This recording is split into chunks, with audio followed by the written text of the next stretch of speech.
Hi everyone, today I am going to start inorganic chemistry on this YouTube channel. As you all know that structure of atom is one of them. So let's start the video. So chapter का नाम ही क्या है, structure of atom. तो चलिए सबसे पहले हम atom के बारे में ही जान लेते हैं.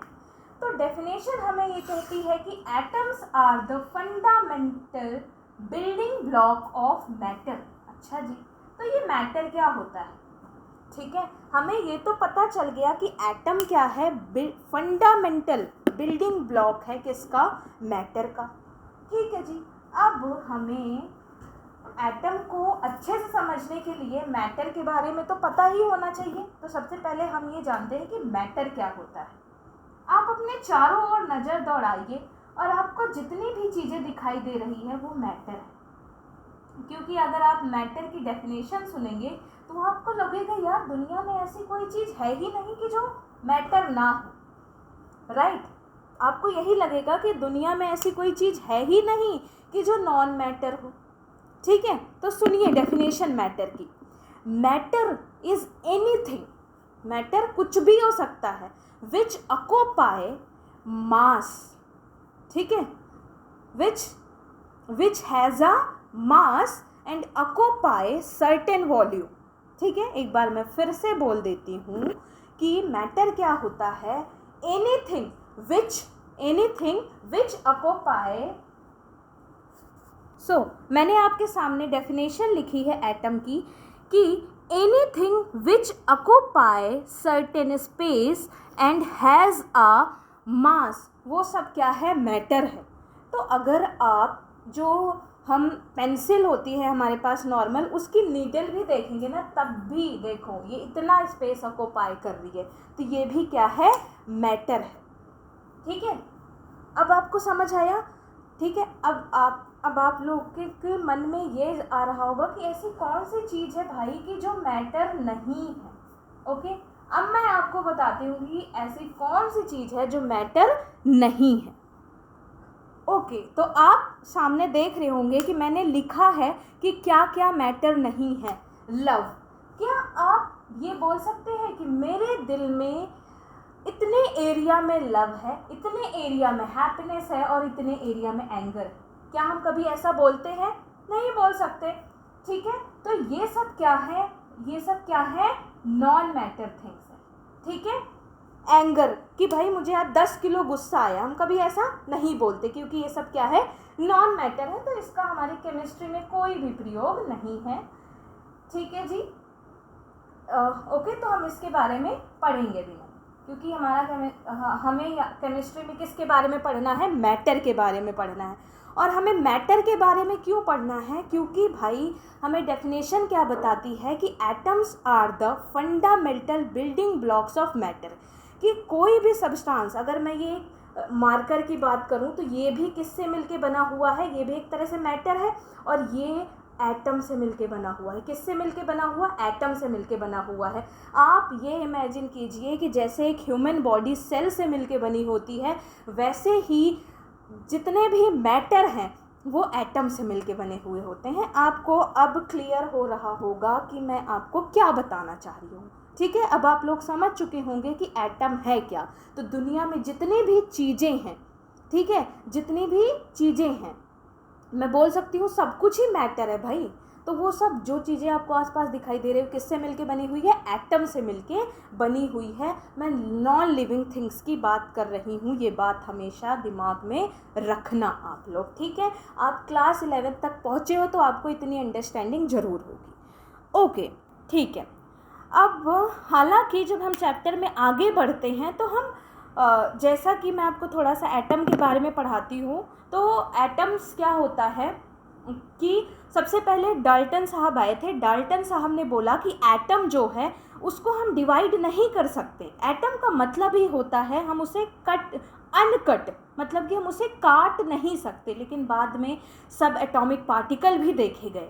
ठीक है, अब वो सब एटॉमिक पार्टिकल क्या है?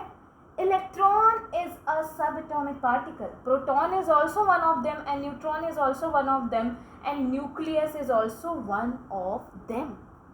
इन सब को डिस्कवर किया गया और कुछ कुछ एक्सपेरिमेंट हुए थे जो मतलब कि बहुत ही ज़्यादा बेसिक एक्सपेरिमेंट है, वो मैं आपको कल के वीडियो में समझा दूंगी। लेकिन अभी आपको ये बेसिक नॉलेज पता होना चाहिए कि किस साइंटिस्ट ने क्या डिस्कवर की। ठीक है, तो इलेक्ट्रॉन, प्रोटॉन, न्यूट्रॉन, न्यूक्लियस, ये सब है क्या? ये सब एटॉमिक पार्टिकल हैं। क्या है? अगर आपसे कोई पूछेगा भाई कि तुम स्ट्रक्चर ऑफ एटम पढ़ रहे हो, कि इलेक्ट्रॉन, प्रोटॉन, न्यूट्रॉन, न्यूक्लियस ये सब है क्या? These are the subatomic particles जो बाद में डिस्कवर किए गए। क्योंकि डेल्टन ने तो बोल दिया था भाई कि एटम को हम डिवाइड नहीं कर सकते, पर बाद में हमने देखा कि सब एटॉमिक पार्टिकल्स भी पाए जा रहे हैं। ठीक है, तो डेल्टन यहाँ पे गलत हो गया था, लेकिन डेल्टन ही पहला साइंटिस्ट था जिसने एटॉमिक थ्योरी दी थी। ठीक है, जो कि गलत हो गई थी बाद में। ठीक है, अब देखो, सबसे पहले इलेक्ट्रॉन किसने डिस्कवर किया था? जे थॉमसन ने डिस्कवर किया था। प्रोटॉन किसने डिस्कवर किया था? गोल्डस्टीन ने डिस्कवर किया था। Neutron is discovered by Chadwick and nucleus is discovered by Rutherford. ठीक है, आप अगर चैप्टर में आगे बढ़ें, ठीक है, तो उसके पहले मैं आपको बता देती हूँ, ठीक है, थोड़ी आपकी अंडरस्टैंडिंग और अच्छी हो जाएगी कि जो इलेक्ट्रॉन होता है, इलेक्ट्रॉन के ऊपर कैसा चार्ज होता है जी? इलेक्ट्रॉन के ऊपर होता है नेगेटिव चार्ज। कैसा चार्ज होता है इलेक्ट्रॉन के ऊपर? Negative charge. और proton, P for proton, P for positive, इस पे होता है पॉजिटिव चार्ज। न्यूट्रॉन के ऊपर कोई भी चार्ज नहीं होता और न्यूक्लियस जो होता है वो पॉजिटिवली चार्ज होता है। ठीक है, अब मैं आपको स्ट्रक्चर ऑफ एटम के बारे में थोड़ा बहुत बताती हूँ, ये बातें आप ध्यान रखना। ठीक है, ओके। ठीक है, तो जैसा कि नाम है चैप्टर का स्ट्रक्चर ऑफ एटम, तो मैंने आपके सामने एक एटम बनाया है आपके कन्वीनियंस के लिए। एक्चुअली में जो एटम, आप बाद में जब चैप्टर के एंडिंग में आएंगे तो आपको समझ आएगा कि एक्चुअली में जो स्ट्रक्चर ऑफ एटम है वो कुछ इस तरह से है। क्योंकि आप क्या पढ़ेंगे? ऑर्बिटल्स पढ़ेंगे, क्वांटम मैकेनिक्स पढ़ेंगे, तब आपको समझ आएगा कि ऐसा क्यों है। ठीक है, अभी आप बहुत बेसिक पढ़ रहे हैं तो मैं आपको बेसिक के हिसाब से ही बताऊंगी।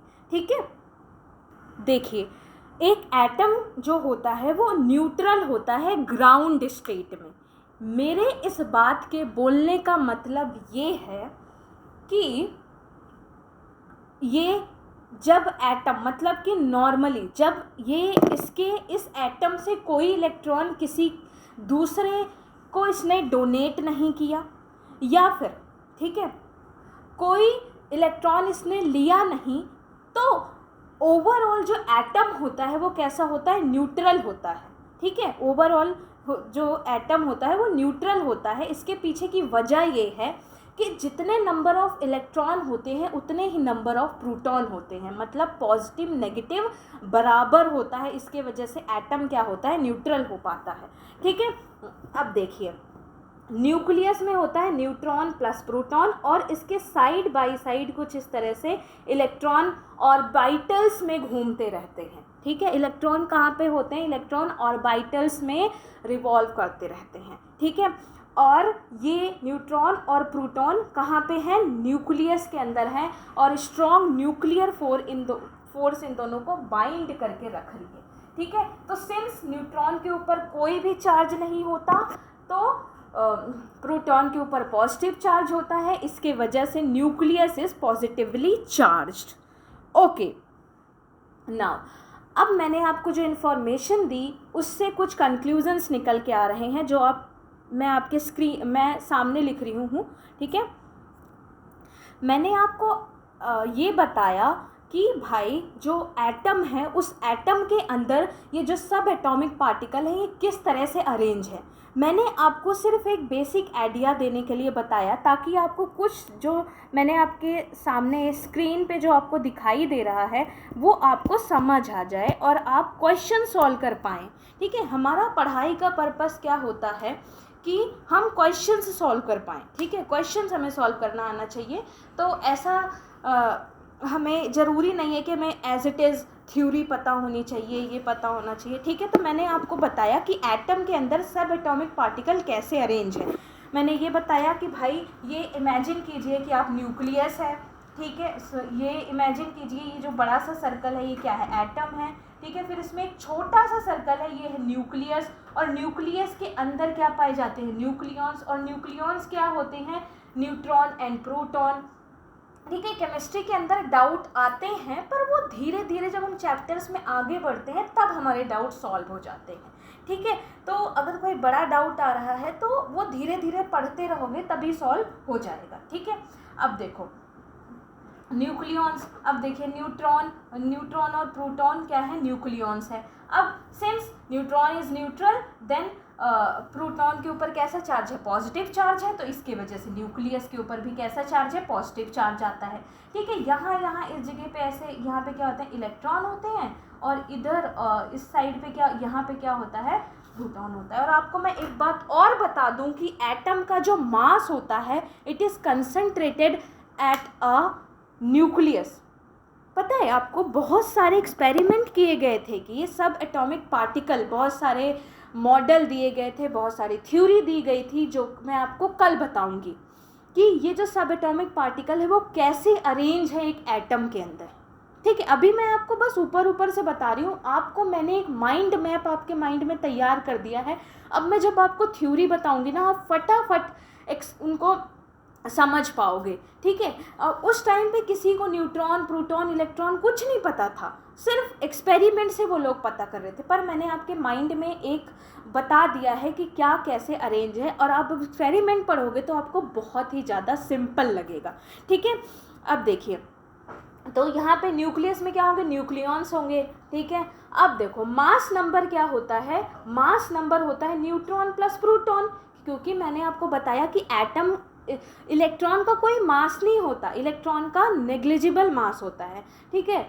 पूरा जो मास होता है it is concentrated at the nucleus. Neutron का मास होता है, बेसिक वो न्यूट्रल है, ठीक है, हालांकि वो न्यूट्रल है लेकिन उसका कुछ मास होता है, प्रोटॉन का भी मास होता है, इन दोनों के मास का सम होता है मास नंबर, और एटॉमिक नंबर होता है number of proton plus number of electron.